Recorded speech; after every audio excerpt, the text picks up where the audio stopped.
evening, ladies and gentlemen. I have the great honor and privilege to welcome you to this evening's STEAM Christmas lecture. And as you could tell coming in, even the weather is with us today for a Christmas lecture.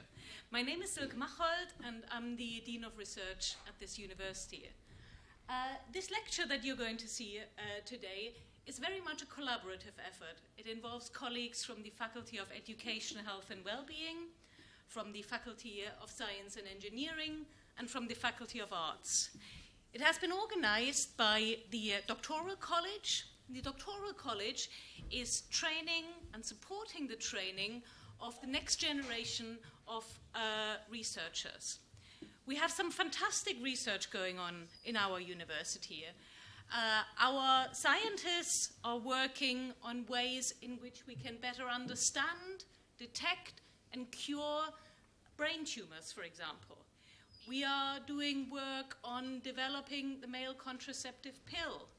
Our researchers are finding ways in which we can better degrade plastics.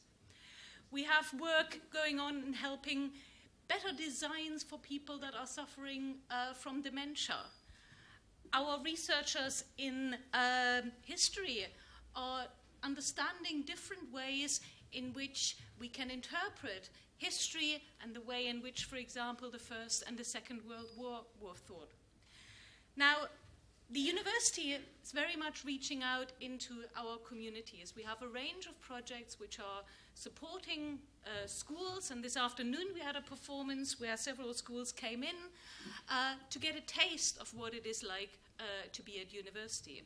This particular lecture is co-sponsored by something called Aspire to HE, which is a nationwide initiative by our funding council to reach out to groups that may not have previously considered coming to university. Now, the lecture that you're going to see today is probably not going to be a typical one that you may experience at university. It is a collaborative effort, as I said, between different faculties, and especially what we're trying to do is bring together the sciences and the arts. It's not something you normally consider together, but hopefully in today's lecture you will get a taste and inspiration of how the arts and the sciences may be combined, may be merged. I wish you a very pleasant evening with us. Thank you.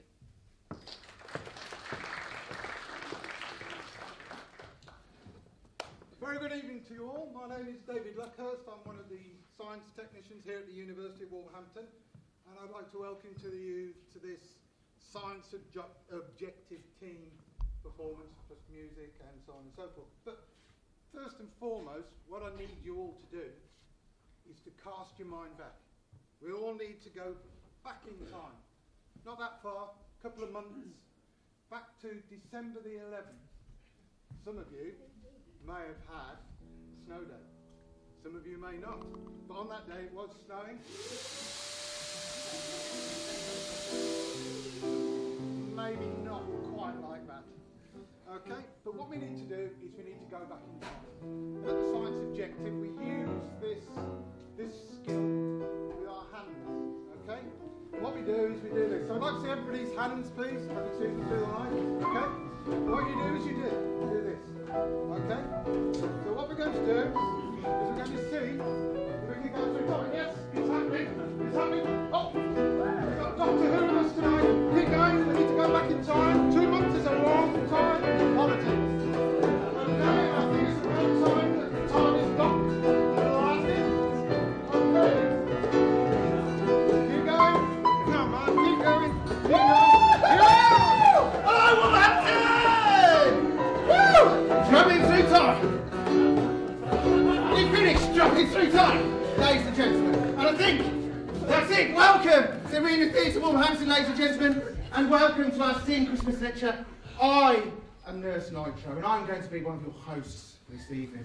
Now, I love being on stage, but I need to know that you love me, even people even you up there, right? So what I want after three, I want one right big hello, Nurse Nitro. So after three, 1, 2, 3. Hello, Nurse. Now, because this is a slightly sort of pantomime science lecture, as you can probably tell by my attire, that wasn't really good enough.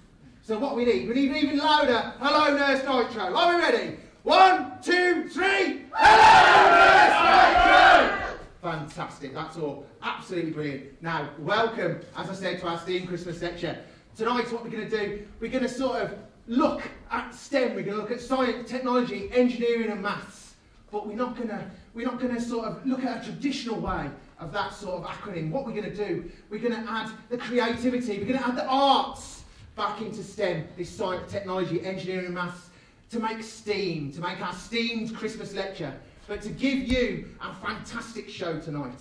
What we're going to do, we're going to take that acronym apart a little bit and give it a new meaning. So instead of looking at science, technology, engineering, arts and maths, we're going to be exploring sound, we're going to be exploring the theories of time, we're going to be exploring the elements of music and chemistry, and we're going to be exploring you in a funny kind of way, yes audience, because you are going to be involved, pretty much whether you like it or not. So you're going to join in with us on a little bit of a Christmassy sing-song, because we've gone 2 months into the past, haven't we, in our sort of time-travelling bit there, and so well done. You know, you all seem quite sort of, you know, well, after travelling in time for quite so long. So, what we're going to do, we're going to have this sort of time-travelling, sort of STEAM-based show, okay? And hopefully, by the end of it, you'll be as inspired as we are about the subjects we're talking about. Now then, so I'm a pantomime Dame. It's quite a lonely existence here on stage. You know, the lights, the smell of the grease paint. And it is lonely when I'm up here, and excuse me. It's a bit difficult when you're as big as me. So what I want you to do every time you see me on stage, ladies and gentlemen, I need to know that you love me. So what I want you to do is shout for me just this one thing, and I'd really love it. I'll know that you love me. And what I want to say is this. And after 3, I want us to all practice it, right? But I'll say it first. I want you to say, all right, gorgeous, show us your chest tubes. Right? And I want you to shout it as loud as you can. Okay, so after 3. 1, 2, 3. All right, gorgeous, show us your chest tubes. Okay? So that's what I want. I know you love me then, ladies and gentlemen, because it is a very lonely place. Now then, right, I think all that really is just to sort of warm you up and get you in the spirit, really. Well, you can look at me test tubes all you like. But I think we're warmed up now, and I think it's time to get on with our STEAM Christmas lecture!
Please welcome our first speaker, Dr. Fabrice Lassie, Principal Lecturer in Theoretical Physics in the School of Science.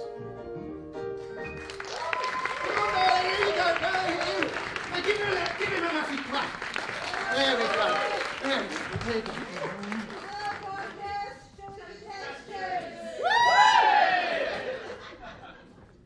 Good evening. Thank you for being so many here to listen about our STEAM lecture. STEAM starts with sound, and that will be the topic of my little talk. I'm the physicist of the university. The physicist, you know, is like the duck of science. the duck is this animal that can do everything. It can walk, it can swim, it can fly. The catch, of course, is that it does none of these things very well. So if you would ask a physicist what is sound, he would probably give you a picture or something like that. This is a magnified representation of the air, the ambient air which is around us. Each little point represents a molecule of the gas. And if we have a membrane that puts this gas in motion, it will generate some disturbance which will propagate up to some point where we have someone who listens at the sound.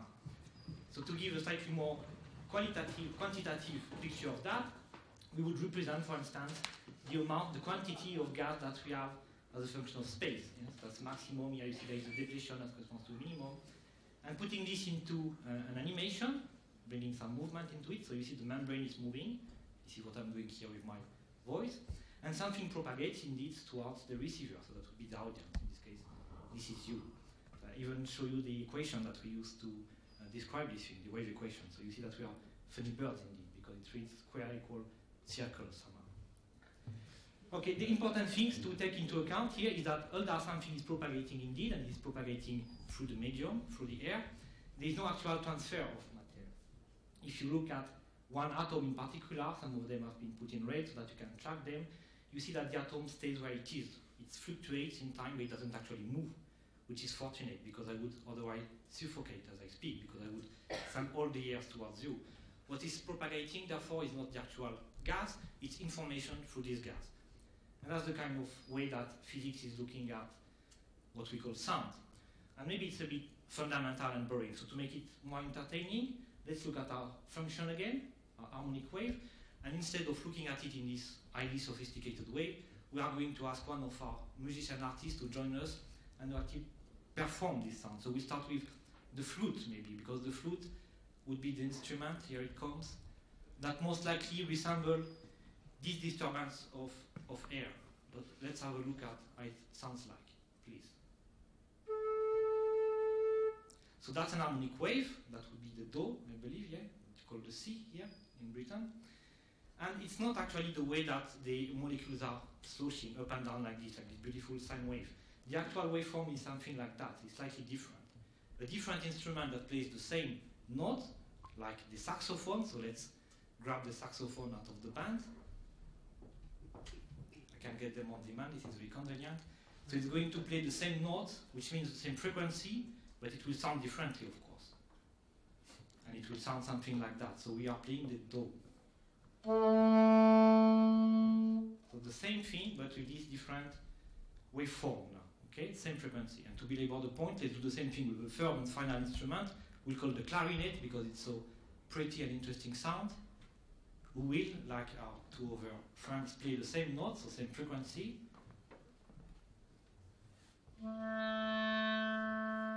Beautiful, isn't it? So the waveform for the clarinet, you see, is much more complicated, much more intricate. Yeah?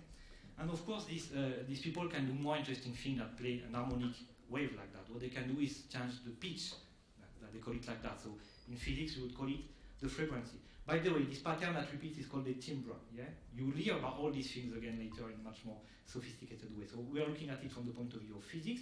I was saying that that's one note that we are going to play again with the flute. That's the Do. And what he could do is change the pitch and play it with twice as many patterns as before. So he's doubling the frequency, and in his notation, in the way he looks at it, he's going from one octave to the next. And that's the second note. Yeah? So just doubling the frequency. And of course, we can ask him to maybe a bit nasty because it starts to become tough to do. And it's less pretty as well, okay? We could ask him to go still one octave more, but maybe it would go into the ultrasound and we would not even listen to it anymore. So let's have a look at how it happens for the saxophone. That's the initial note. And doubling the frequency. And doubling it again. So that's 3 octaves with this timbre and with the clarinet, starting again with our first Do. The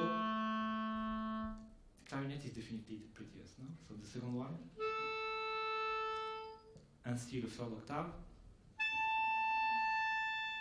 And to our clarinet friend, we are going to ask something much more interesting and actually much more challenging, is that instead of playing these 3 octaves in succession, we are going to ask her to make a continuous of a frequency, to change the frequency from the smallest note to something like more than 2 octaves higher. This is called a gliss, and this sounds like this.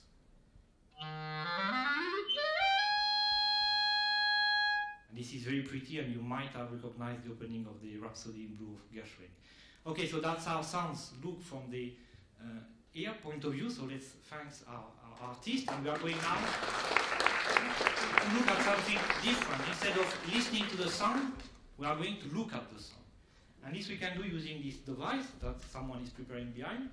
This is a tube again. What's happening, I'm trying not to blind the technician, is that we are putting a wall here. So we are confining the gas, and the wave that propagates, it bounces back, and the interference of 2 waves that go in opposite direction, this is something that actually studied in physics, it gives a so-called standing wave. Yeah? So instead of having something that propagates like before, now it's staying where it is. And we can pierce some little holes in our tube and put fire. The thing is flammable, and this is what he did. And we can, in this way, by changing the frequency, hope to form a resonant wave, and this is what he's doing now. Maybe you can tune the frequency and try to look for, but this one is pretty beautiful. So you see we have perfect deflation here and very constructive stuff. So the wave is bouncing back and forth, forming this stationary pattern, and by putting the fire, given that the pressure changed, we can actually this time visualize the wave.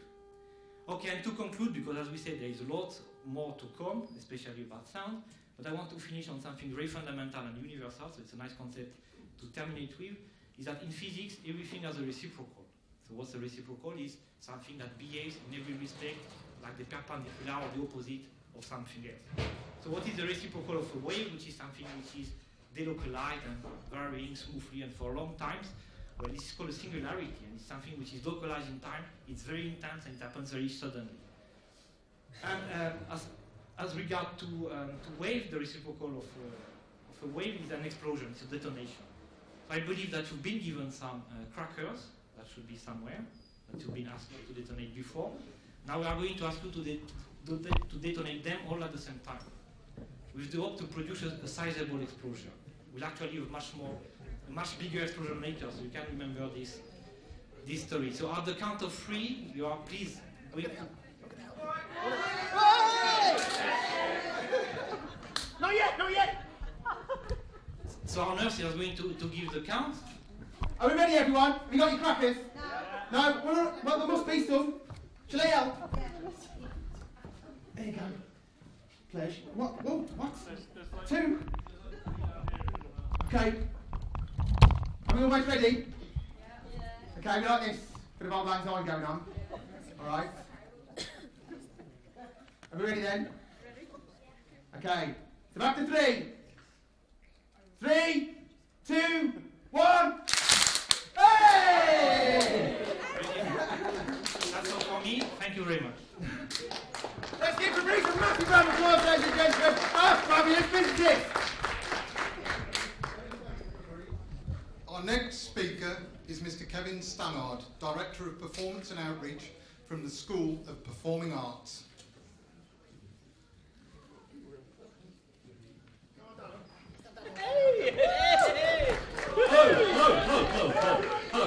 Hello. Good evening. My name is Kevin Stannard, and I'm going to continue talking for a moment about sound. I'm just going to come a little bit closer and ask you to tune in and use your ears to pick up unusual sounds. So we're going to start by ignoring whatever that was. Don't believe that belongs in this show. Let me try again. Good evening, everyone. I'm here to talk to you about sound, and we're going to look. I can't interrupt it this time. Can't ignore it. And again. Why don't you just shut your eyes for a moment? Go on, close your eyes. And again, Ali. The suggestive power of sound is amazing, isn't it? Go on. Oh my God. Round of applause for that, please. That's just the 2 notes. But would you believe it, this afternoon, some of the youngsters didn't know that, did they? Shock, horror. So, I'd like you now to use your imagination again on the double bass, and tell me me, after you've heard this, what animal springs to mind?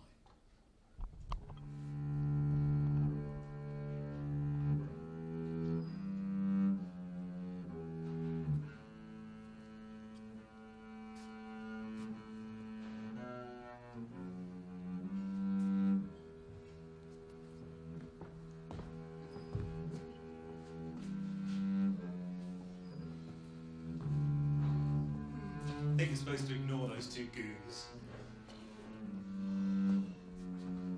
What animal springs to mind? Beautiful sound of the double bass.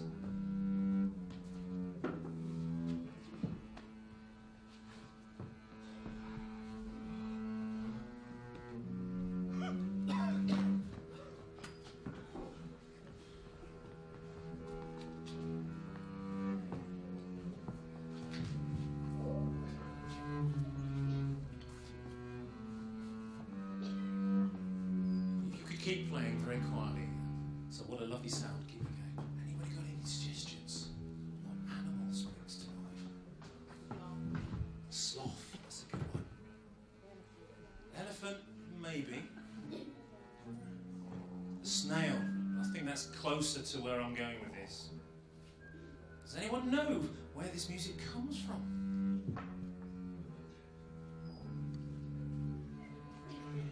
I was going to say turtle. Turtle is pretty close, but not quite. Tortoise actually comes from a piece of music called Carnival of the Animals. Now what we're going to do now, we're going to change the sound of the very same piece, and before your very eyes, transform it into something else. So I'm going to ask the band to gradually add extra instruments.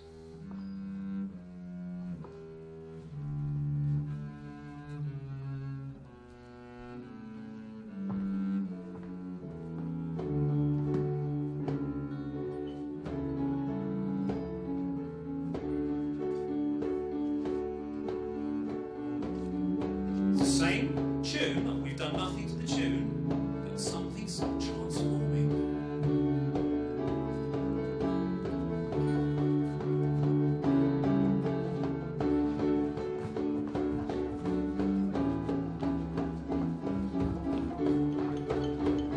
Go up.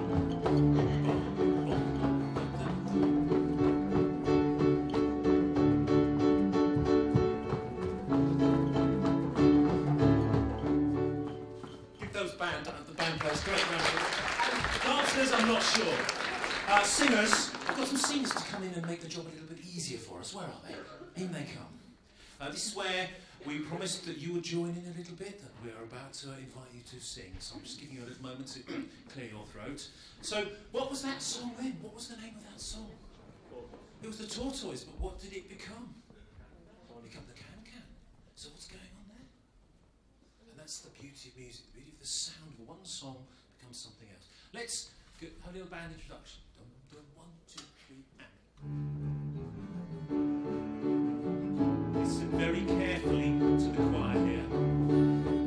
You ready, guys? 1, 2, 3, and. My dog, he can do the can-can better than my cat can, but my goldfish can't because it's difficult. And my dog, he can do the can-can better than my cat can, but my goldfish can't because it's hard. That was good, wasn't it? Listen to it again without the band. 1, 2, 3, 4. My dog, he can do the can-can better than my cat can, but my goldfish can't because it's difficult. And my dog, he can do the can-can better than my cat can, but my goldfish can't because it's hard. Round of applause. What about that? We'll do it in slow motion once before you're invited to join in. 2, 3, 4. My dog, he can do the can-can better than my cat can, but my goldfish can't because it's difficult. And my dog, Are you ready to join in with the band? Here we go. Sitting up straight. Breathe. 1, 2, 3, 4. My dog, he can do the can-can better than my cat can, but my goldfish can't because it's difficult. And my dog, he can do the can-can better than my cat can, but my goldfish can't because it's hard. There's 1 or 2 goldfish in the audience. 1, 1, 1, 1, 1, 1, 1. Okay, you're on the spot. Here we go. 1, 2, 3, go. My dog, he can do the can-can better than my cat can. I'm impressed. Because it's difficult.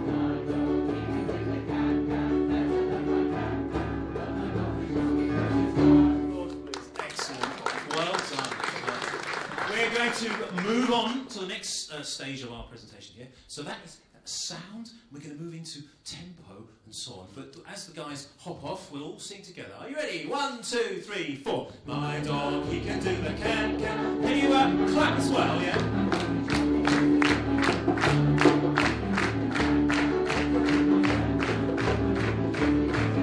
Thank you, well done.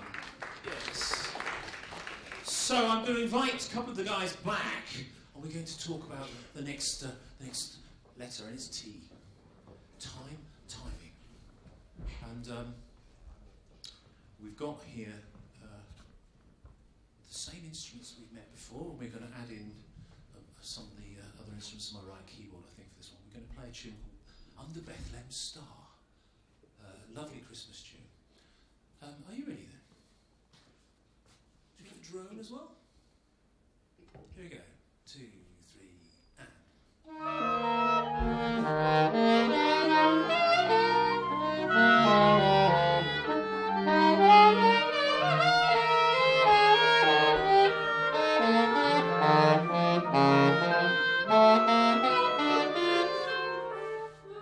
Wouldn't want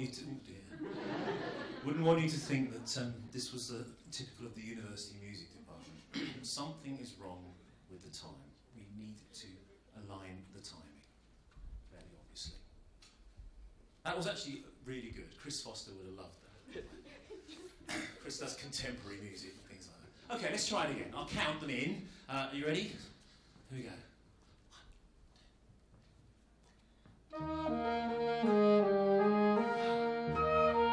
An echo.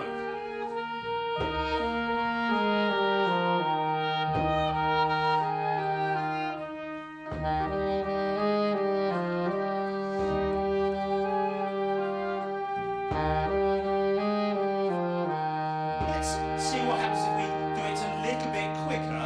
Same tempo, but spaced out with the music coming in sooner. 2, 3, and.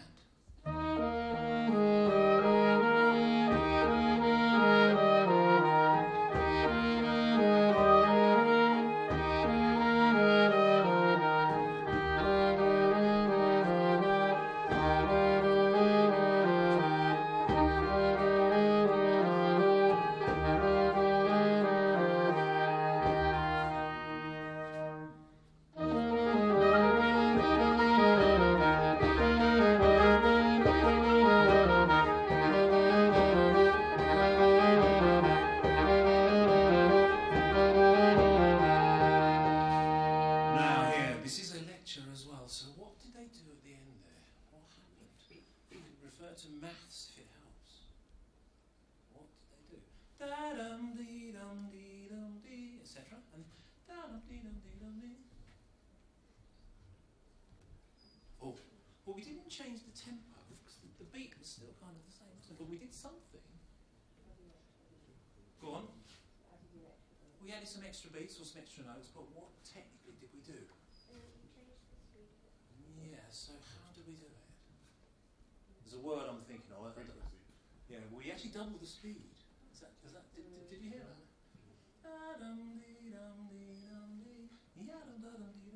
Joe, show us the slow version. Now show us the fast version. Alright, so that was very clever. And now we're going to show something else. 4 tunes, the same tune 4 times, with a slight pause.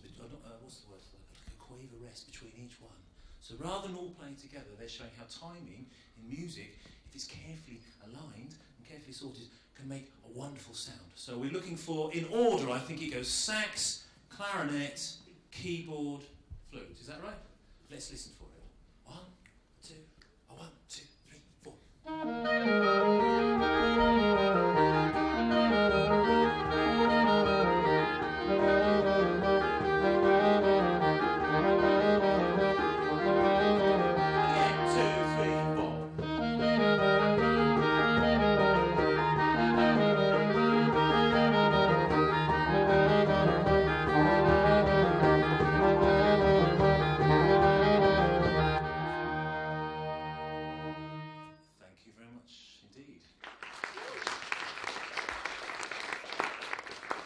So that concludes our little section on time just like you to look at the title that we've been given. I think that's a bit unfair.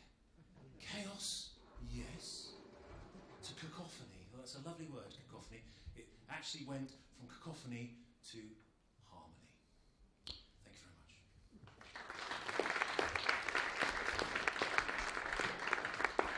much. Absolutely stunning. Thank you, Kevin.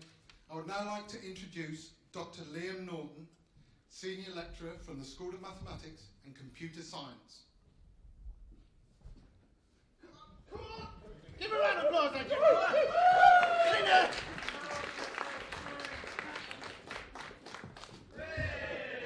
Hello, ladies and gentlemen. Well, as you can see, my name is Mrs. Hoof-Hearted, which is on the next slide. Thank you very much, Maestro. But for the next 5 minutes, I'm going to be myself. I'm going to talk about maths. I'm going to talk about time from a mathematics point of view, because Kevin has done such a nice talk about the sound aspect of timing and things like that. So we're going to talk about time, and we're going to talk about time travel. And we're going to see that time travel is possible. And in order to see that time travel is possible, we will need an audience volunteer. So somebody who's willing to be a victim, I mean a volunteer, and not to be hurt in any way. So Elf and Safety are running around here to try and find a volunteer in the audience. And Nurse Nitro and Dangerous Dave are there somewhere as well. So they're going to look after a volunteer. So can we have a volunteer? We've got a volunteer here, it looks like, yeah. Can we have this gentleman in the white shirt? I've got one here. Oh, that's okay. The lady with the shiny jacket, but that's the lighting probably. So come on down here. What's your name? What's your name? Paige. Nice to meet you, Paige. Come on over here to Nurse Nitro and to Dangerous Dave. Okay, darling. And let's talk about time travel, because of course T for time is the time element of steam. So we're going to see now how time travel really is possible. And this thing that we did from last December today is not really made up at all. In order to understand time travel, we have to think about the speed of light. And the speed of light has a very important property, and that scientific and mathematical property is that the speed of light is constant. Light can travel at a maximum speed of about 300,000 kilometers per second. And if we accept that the speed of light is constant, as all great scientists do, then we'll be able to show that time travel is possible. Now, does anybody object to the speed of light being 300,000 kilometers per second? Anybody? Is everybody happy with that? Well, you don't have to take my word for it, because I don't know anything about the speed of light, really. So if you just bear with me for a moment, we'll ask somebody much more qualified than me, and that is, of course, Albert Einstein. Albert Einstein had a white wig, and he also had a white mustache, a little bit like this. Now, he didn't have green cheeks or white eyeshadow, as far as we know, even though most of the photographs and videos are black and white, so we can't be certain. So let's talk about time travel for a minute. So Paige here is going to travel through time. And the way she's going to do it, don't be frightened, you'll come back about 20 years older, but you'll be able to drive, you'll probably be married, maybe have some children, but nothing to worry about. We can send you back, it's totally fine, totally fine. Einstein imagined a beam of light. He imagined a beam of light and he made it into a clock. And his beam of light went up and down like the ticking of a clock. So can you make the beam of light go up and down like the ticking of a clock, Paige? Higher? Not too fast. Up and down like the ticking of a clock. And we can see it over here on the picture. This is Einstein's light clock. Two mirrors with a beam of light moving up and down, up and down, up and down. And that's a clock. Whatever kind of clock you want it to be, it is a clock. Now, what Einstein realized, and he was the first to do it, was that if we move the clock, and in order to move the clock, we're going to dim the lights. It's going to get very dark, but don't worry. We'll all be fine. If we move the clock across the stage even, something amazing happens. We find that time slows down. So, if we move the clock across the stage one more time, let's think about what the light clock does for Paige. and what the light clock does for you in the audience. And if we can raise the lights again, we look at the picture to help us understand. So, from Paige's perspective, the light clock keeps ticking vertically. Up, down, up, down, up, down, up, down, up, down, up, down, and so on. But from your perspective, it makes a zigzag pattern. It makes a zigzag pattern because the mirror moves. Now, if the speed of light is constant, if it doesn't change, what does that mean for this fundamental equation on the board? This equation says that speed is equal to distance over time. So if you travel 60 miles in 1 hour, your speed is 60 miles per hour. If you travel 100 miles in 1 hour, you'll probably get a speeding ticket, especially with these new average speed cameras. But the principle is the same. If the speed of light is constant, what's happened with Paige and her light clock? From her perspective, the beam goes up, down, up, down. But for you, it's travelled further. Now, if the speed stays the same, as Dangerous Dave and Nurse Nitro are illustrating so beautifully here, that means that time really did run slower for Paige than it did for you in the audience. And that was Einstein's great discovery, that time is relative. And from there, his theory of relativity came. Now, why don't we understand? Paige travelled through time there a moment ago. Why aren't we scared? Why didn't she come back 10 years older or 10 years younger? How old are you, Paige? 10. Well, because 10 years younger, then maybe you wouldn't be born. So why didn't she come back 10 years older? Because the difference between the speed that Paige moved and the speed of light is so small. But if we were to put Paige into a rocket ship, which we're going to do now in a moment, don't worry, we're not going to put you in a rocket ship, don't worry. If we were to put Paige in a rocket ship and launch her away from the Earth in a circular loop at about 99% of the speed of light, we could send her away for 5 years and then let her come back for 5 years, and for her, time would run so much slower that about 20 years would have elapsed. She'd come back 10 years older than she left. And that's because of this principle about the speed of light being constant. She really would have travelled through time. So Paige, I think, deserves a round of applause from everybody. Well done. Thank you. So, I'm Liam Naughton. I'm a lecturer in maths in the School of Maths and Computer Science. It's been very nice talking about the speed of light and time travel. And I'll probably see you again before too long in my guise as Mrs. Hufarta. So thank you very much.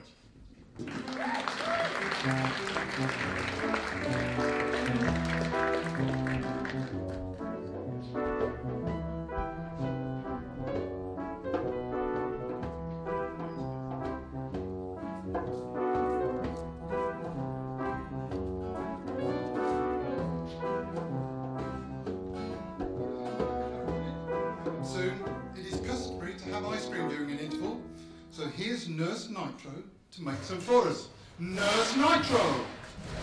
I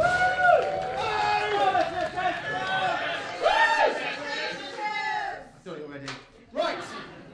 Okay, so yes, we're at our interval now, and it is customary if you went to the pictures a very long time ago, and to the cinema, or to a theatre performance like this, you would have ice cream at the interval. But because this is a STEAM-based play that we need to have lots and lots of science in, what we thought we would do was make some proper science ice cream and make some liquid nitrogen ice cream for you now that you can actually come and try. Now, there's not that many of us in the audience tonight, so I think we've got some for everyone. So what we've got here, we've got just some, and this isn't for anybody who's like lactose intolerant or anything like that, or is allergic to strawberries. Not that this strawberry flavoured 1% fat milk that I got from Sainsbury's earlier has ever seen a strawberry. But nevertheless, right, please take care of your own dietary requirements. I can't do it, I'm just a pantomime nurse. So, what I'm going to do, I'm just going to decant some of this in here, and just to get us going. And I don't know how much we're going to be able to make, folks, but we'll give it a whirl. Hang on, I'll explain what's in there. Okay, so I'll just put some of the milkshake in there. And what we've got in here, ladies and gentlemen, is some liquid nitrogen. Now, Liquid nitrogen is distilled out of the very air that we're breathing, because remember, about 70% of the air that we breathe is nitrogen, and actually under high pressure and low temperature we can actually distill this stuff out of the air, a bit like how we distill alcohol. And it's so cold, it's actually about 195, like minus 195 degrees C, and it is incredibly cold. For instance, if I put my hand in it like this, what would happen is, eventually, and I am putting my hand in it, folks, right, my hand would freeze and I would be able to snap the ends of my fingers off, all right? But I am a trained performance scientist, of course, so that doesn't happen to me, I'm immune. But it is so cold, we can make instant ice cream, can we not? So what we're going to do is, right, we're just going to add some of this, and last time, when we did performance earlier, right, a strange effect occurred, right? So we don't know whether this is going to happen again, right? But it might sort of like turn into a bit of a bubbling monster, mightn't it? Maybe. So let's just just get some of that. So you can see it's a liquid. It's a really interesting kind of liquid nitrogen. It's got absolutely no viscosity, right? So if it touches sort of material, it just goes through it as if there was nothing ever there. Okay, and so if you're doing demonstrations with it, that's why I've got this base, this strip here. What it does, it runs across, because it always. Shall I put a little bit on the floor? Right, just watch. Right, feet up on the front row. It runs across the floor like little ball bearings, and then disappears into a tiny little puff of smoke. Okay, and it's always boiling this stuff, so it can never touch you. It hovers on its own pillow of gas, and that gas is called the Leidenfrost. And actually, it's so cold, we started to make our ice cream there. That is absolutely fantastic. Okay, so I think we're almost there, aren't we? Plenty of applications around the home, ladies and gentlemen. Not just cooking, you'll see it on the posh shows like what is it, like Celebrity MasterChef and all that sort of stuff, or other MasterChef professionals. They're always making stuff with liquid nitrogen and like chemicals in the kitchen. I believe it's called molecular gastronomy or something like that. And that's exactly what we're doing now, science cooking. So how are we doing? I think it's definitely turned into something closely approximating ice cream. So, ladies and gentlemen, I think we're just going to give that a bit more of a mix, and you can come up and try it. And what we're going to do, we're going to have a short 5-minute break, and we're going to have some ice cream. So thank you.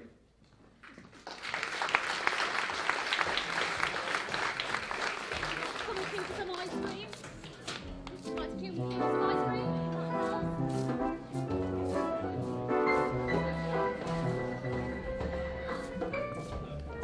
Stand back for a minute.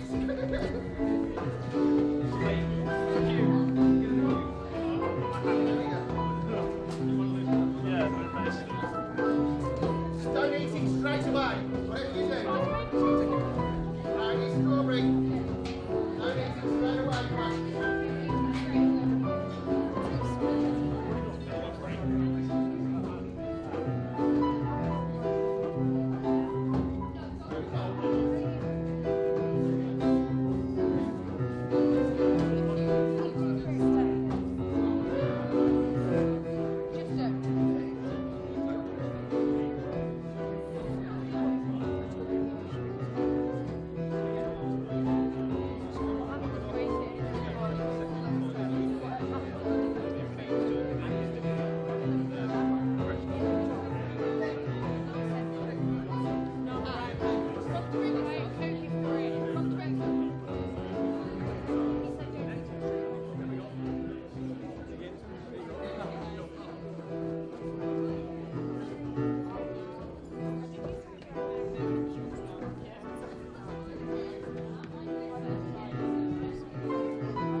Music.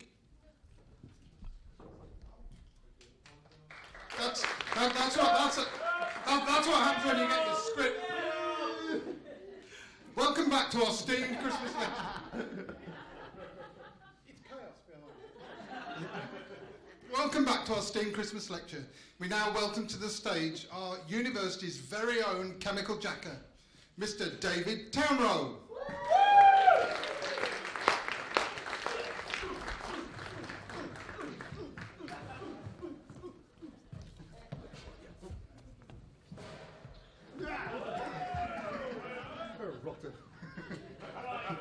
Hello, welcome back everybody. Now as you heard, my name's Dave Townrow and I'm employed by the University of Wolverhampton as a chemistry technician. Now that means I get to use a lot of weird chemicals and dangerous chemicals. So that makes my job very interesting. Now I'm going to show you some of the chemical elements today and I'm going to show you some of their properties because all chemical elements are unique and we can classify them by various properties. And I thought we was going to have a periodic table. Well, there you go. So if you go down columns, they're very similar elements. What we're going to do today, we're going to look at two different properties of elements. One is how elements can change the colour of a fire. And the second one will be an explosion. So we're going to look at some gases, we're going to mix them together and make a very dangerous bomb. So without any more ado, this is not my day job, I'm a technician. I like to get on and do the experiments. So I'm going to show you now how different elements can cause flames to change colour.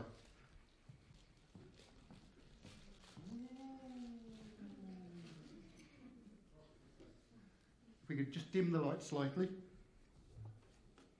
Now what happens is when you apply a lot of energy to an element, it becomes excited, and that's a very unstable state.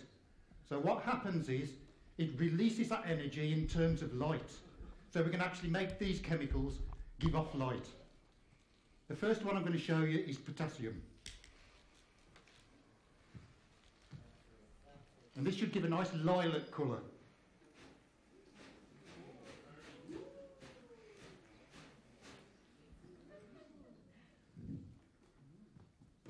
So what I'll do now is I'll change to a different chemical element, and again it's in a flammable solvent. This time it's copper, and copper should give a nice green colour.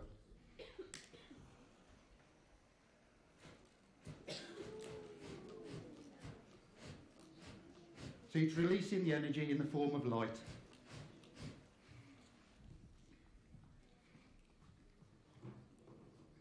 I've got one more to show you, and this time we're looking at strontium, so a completely different element and a completely different colour. This time it should be red. Oh, that's quite explosive as well. I like that one. No, not today. So that concludes the first part. What we're going to do now... we're going to look at some different types of gases, because some elements are in a gaseous form. We're going to look at hydrogen and oxygen. So, Nurse Nitro, could we have the first balloon? Here we go. And the torch.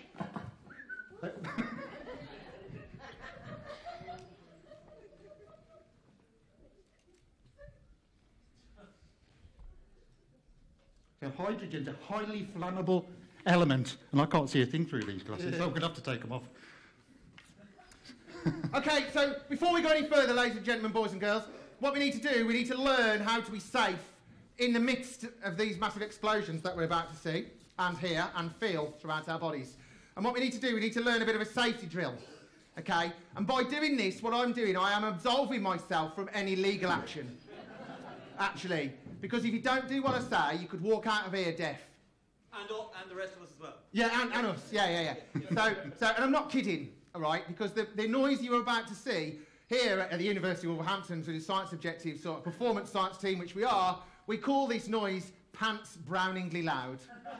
All right, it's so loud, you can almost feel it more than you can hear it, some of these noises. So yeah, you'll find also there's an ultrasonic boom, and what that will do is tend to make your chest and your ribs rattle. Right, and it can, some people don't find it very pleasant. However, you can sort of mitigate any sort of damage to your own head by doing two simple things, right? And one is getting your fingers, right, and putting them in your ears, right, like this, right? Both ears, like this, right? Okay, now then, right in, like, you know, not just like, you know, and all the people who aren't doing it, right, I've told you, so if you don't and you're damaged, that's your problem, okay, right? So, things in the ears, right? And then what you do is, you have to open your mouth very slightly like this, Right?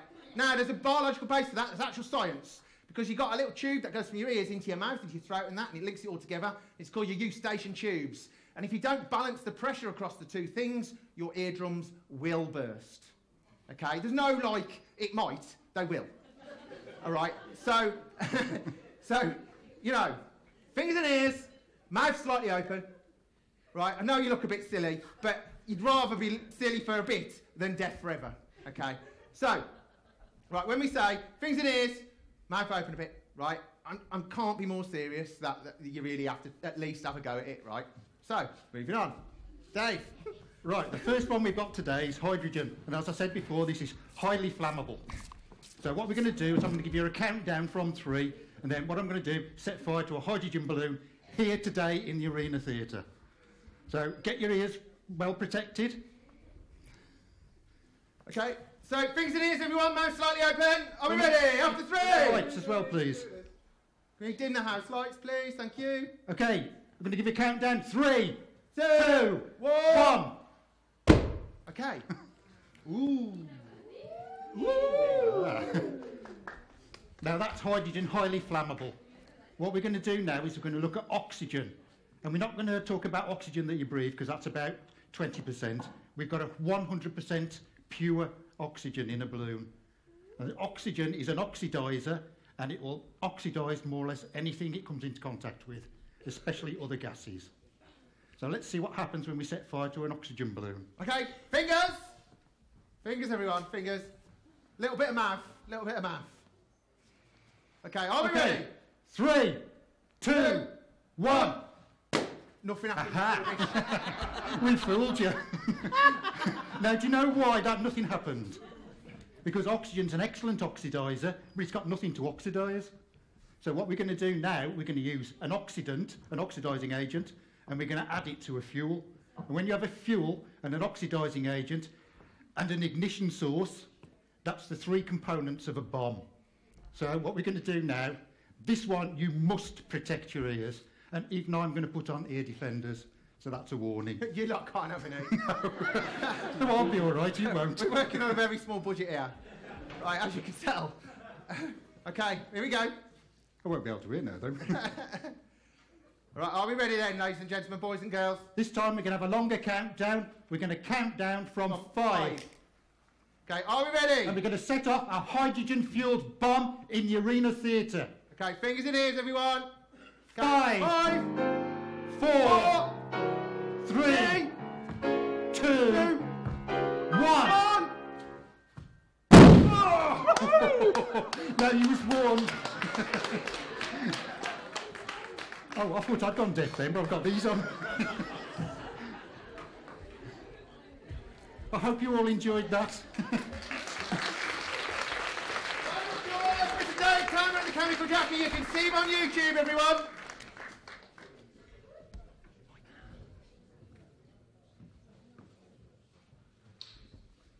I would like to welcome back Mr. Kevin Stannard to talk about the different elements of music. Thank you. Thank you. So we are going to take a very simple element and put it into the band and see what happens. So, are you ready, band? I'm just going to count 4 and you're going to start. 1, 2, 3, 4. We're talking about how to build texture using different elements of music. So we're starting at the bottom. Double bass, a little bit of guitar there with Jack, keyboard, Christine. And again, 2, 3, and...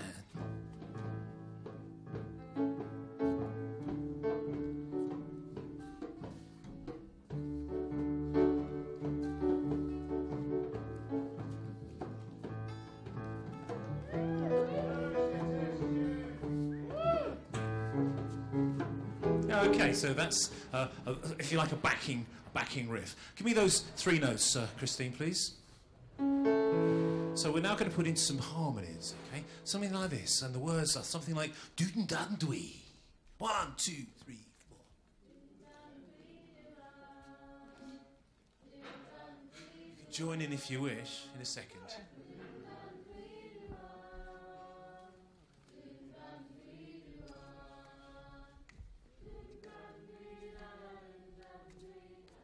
band, can you join them? Ready? 1, 2, 3, 4.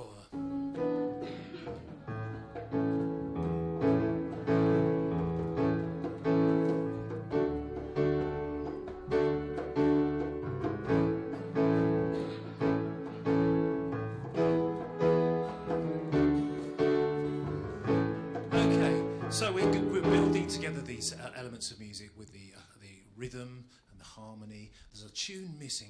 What song could we fit on top of that to kind of build the texture in our cake? I wonder. Let's Stand By Me could do. I don't think. Well, no, let's try that. Let's put all that together and invite our choir down. A bit of a kind of a procession. 1, 2, 3, 4.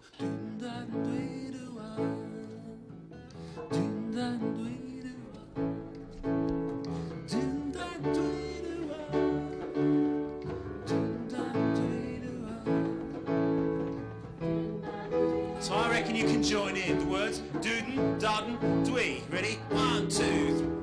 Doodin, dodden, dwee, doo-ah. Doodin, dodden, dwee, doo-ah. Doodin, dodden, dwee, doo-ah. Doodin, dodden, dwee, doo-ah.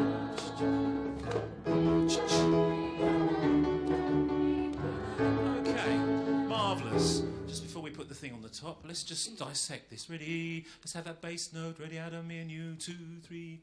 Doon da dwee doo ah. Doon da dwee doo ah. Doon da dwee doo ah. Doon da dwee. I think we need a bit of Scarlet to come in as well. Doon da dwee da doon. Some altos as well. Doon da da da da da da. 1, 2, 3, 4. Doon da dwee doo ah. Doon da dwee. And a little bit of guitar maybe. Shall we try it? Doon da dwee.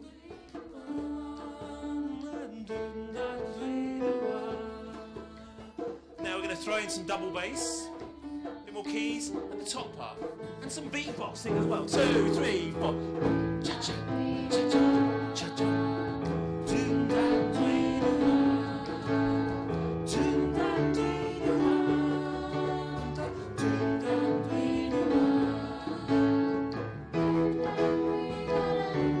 I'll sing a solo. You ain't nothing but a reindeer. Do you know that song? You ain't nothing but a reindeer. You don't know my song? Well, he's never caught a rabbit and he ain't no friend of... I can't think of any words. Come on, Adam. Ain't nothing but a turkey, getting stuffed all the time. You ain't nothing but a turkey, getting stuffed all the time. So have a Merry Christmas with your mistletoe and wine.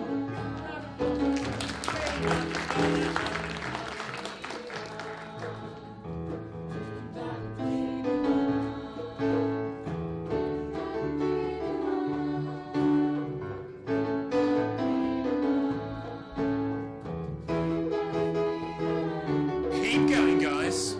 Keep going. Let's take it back to where it came from. Really, really soft.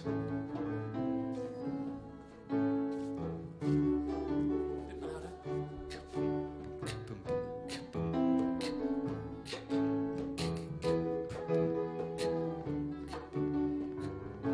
Even softer.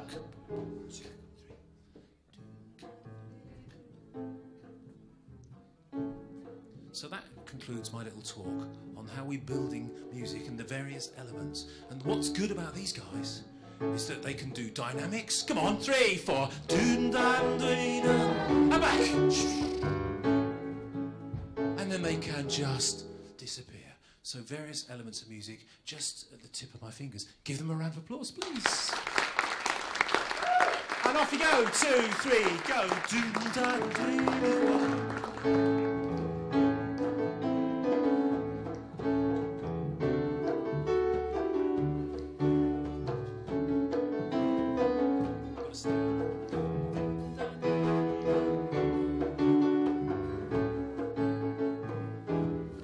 We've reached the A.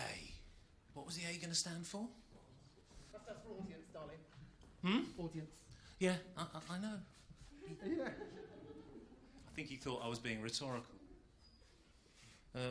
So I need a slide. The A is for audience, so we're going to get you to sing along now. Perhaps if we start singing, they'll change the slide. Oh, there they are. Now, would you study these words? You are now my choir. Okay? You probably didn't know this when you entered the room. You are now my choir. I'm looking for good diction, good tuning, etc., etc. So would you just get your teeth around those words, please? And the band are going to play with us. I think I need to invite Adam out here, actually, first. Come on, Adam. We'll invite the rest of you in a second. We're going to sing a different tune. Let's have that introduction, please, Christine. We're going straight in. Here we go. Hey, hey, what'd you see when you went to the stable of the inn? Hey, hey, what'd you see when you went to the stable of the inn? Wonderful star of night, such royal beauty bright, shepherds and cattle and sheep and goats, and wise men with gifts wearing groovy coats.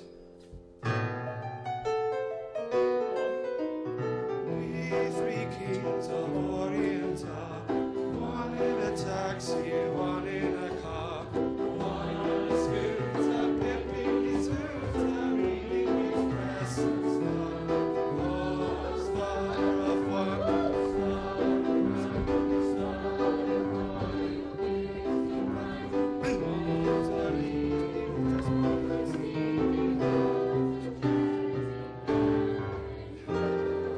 Okay, so you can probably tell that despite the chaos, I'm interested in getting a decent musical performance out of you, and I heard no words, especially in the latter parts. Oh, Star of Wonder, can you study those words, and we're going to do it again? Adam and I are going to try our best to put you off with a counter melody, and what we have here is sort of the wonderful effect of music, a tune you do know, a tune you don't know, and choirs. Please sing up. Let's have that proper introduction, Christine. Are you ready? Hey, hey, what'd you see when you went to the stable of the inn? Hey, hey, what'd you see when you went to the stable of the inn? Wonderful star of night, such royal beauty bright, shepherds and cattle and sheep and goats, and wise men with gifts wearing groovy coats. Let's have the audience on their own. Go.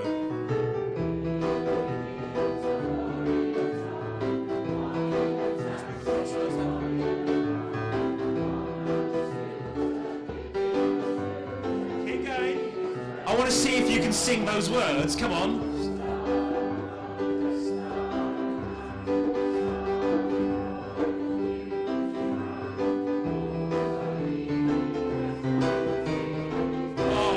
Truly perfect. And do we have any West Brom fans in here tonight? No. I'm just checking. They might have wandered. We have one there.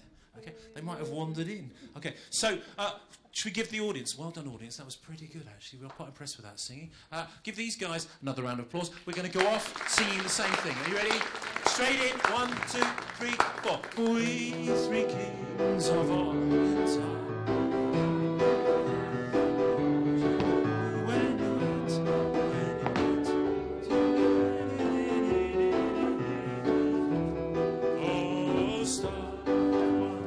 Keep it going of night, star with royal West Brom concealing through thy perfect.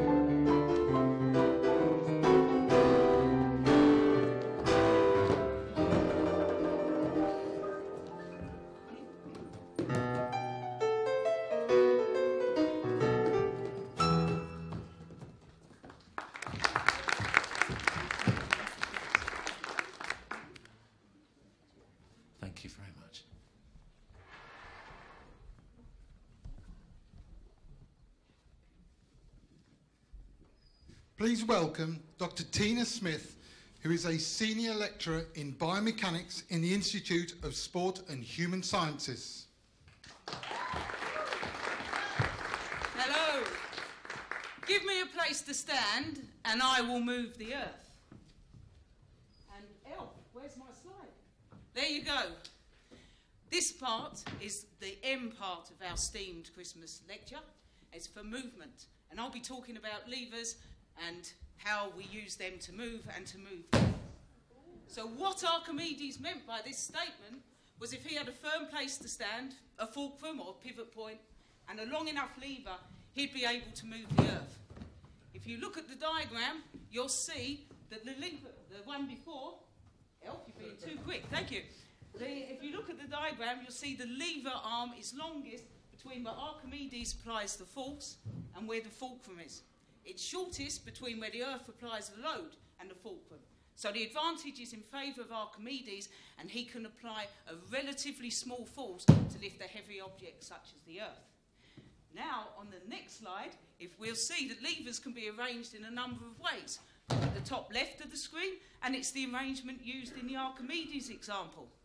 However, if we shift the fulcrum to the right, the lever arm becomes shortest between where the force is applied and the fulcrum. That way, the advantage would not have been in Archimedes' favour, and he wouldn't have been able to move the earth. Similarly, if you look at the top right of the slide for the third class lever, you'll notice the force is always applied closer to the fulcrum than the load applies its weight. This is the arrangement we use when we do a barbell curl down at the gym. So we apply our muscle force much closer to our elbow than the barbell applies its weight. This means when we're in the gym, we have to apply a relatively high force to lift a relatively light barbell. However, in the second class lever, you'll notice that the force is always applied further away from the fulcrum than the load applies its weight. So the lever arm between the force and the fulcrum is always longer than the lever arm between the load and the fulcrum. That's why we design wheelbarrows the way we do. So we can apply a relatively small force to the handles of the wheelbarrow and lift a relatively large and heavy load in the barrow itself. Now what I'd like you to do now is look at the judokas and see if you can identify how they use levers to help them throw one another.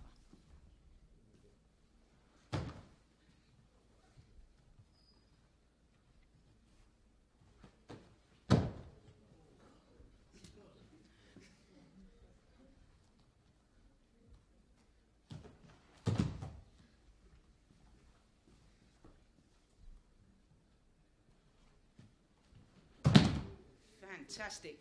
What you've just seen there is an expert performance from Natalie and Connor, both members of the GB Visually Impaired Judo Squad. Let's give them a applause.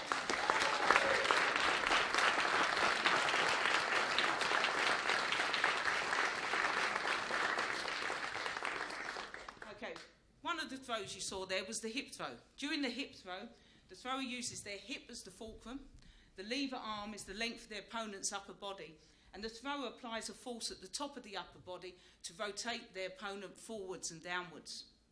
Now the load in this case is the weight of the opponent, and if the throw is done correctly, then the weight acts in the same direction as the thrower is applying the force, and that happens. Nice easy throw. The other throw you saw was the major outer reaping throw. Here the thrower will push their foot against their opponent's leg to make the fulcrum. The lever arm is the length of the opponent's body, and the thrower applies a force at the top of the opponent's body to push them backwards and downwards. Again, the load is the weight of the opponent, and again, if done correctly, the weight of the person being thrown acts in the same direction as the force from the thrower, making it look so easy, just like that. Hope you've learned a little bit about levers. Thank you very much.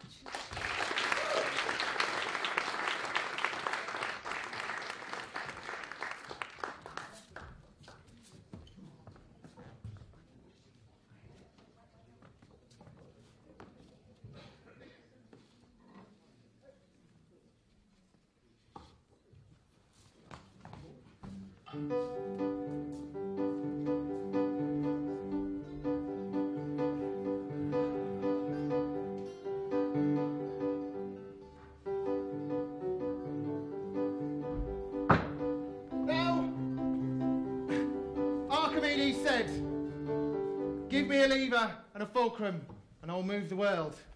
But, ladies and gentlemen, boys and girls, can we move Mrs. Hoofhearted? So, Mrs. Hoofhearted, come on! No! So, for this next demonstration, we need a volunteer from the audience again. So, if one of our elves can go and find a volunteer. Rightio.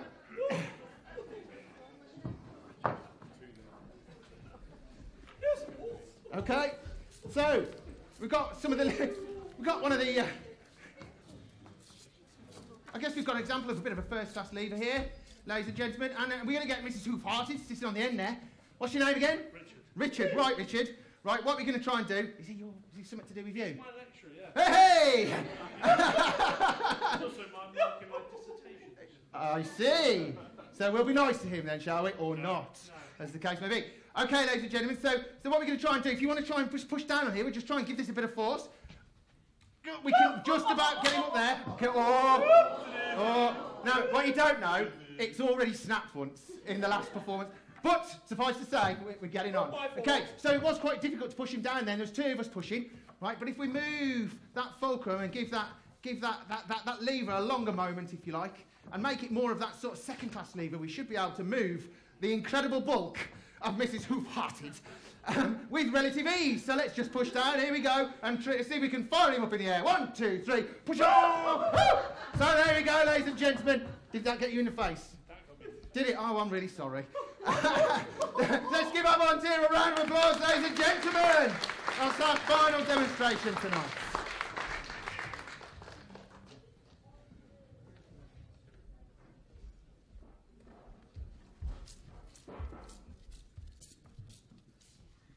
Thank you, Dr. Tina Smith and Nurse Nitro and Hoofhearted for the demonstrations there, and to the judokans. And now I think Nurse Nitro has a few words that she'd like to say. Well, ladies and gentlemen, boys and girls, I think we've done a brilliant journey through our science, technology, engineering, arts and maths sort of themed production tonight. And I hope you realise now that science isn't just a sterile thing that isn't, you know, it hasn't got any sort of creativity in it that sort of fuels the sort of science and technology. But I hope you've enjoyed our production tonight. So what I want to do, I just want to welcome everybody back on the stage, all our student choir, and these are students, ladies and gentlemen, that have taken their time to rehearse and put this play together. I'd just like to say thank you to all our staff team. Let's give them a massive round of applause, ladies and gentlemen. Our house band, ladies and gentlemen, how fabulous are they? Absolutely, completely awesome. It's been really lovely having you here in the Arena Theatre at the University of Wolverhampton. And what we want to do, we just want to sing you out with a little song.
Thank you for coming, ladies and gentlemen. We hope you really all enjoyed that.